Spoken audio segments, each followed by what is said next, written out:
திருக்குறள்.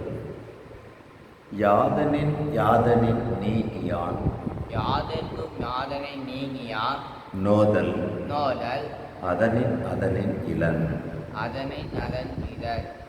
ஒருவன் ஒருவன் எந்த பொருள்களின் மீது எந்த பொருட்களின் மீது தன் ஆசையை தன் ஆசையை விளக்குகிறானோ விளக்குகிறானோ அப்பொருளால் அவனுக்கு துன்பமில்லை.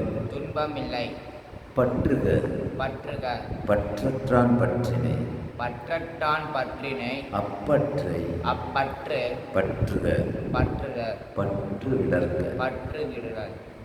பற்று இல்லாத கடவுளின் கடவுளை பற்றியவன் பிற ஆசைகளில் எளிதில் விட முடியும். எளிதில் விட முடியும்.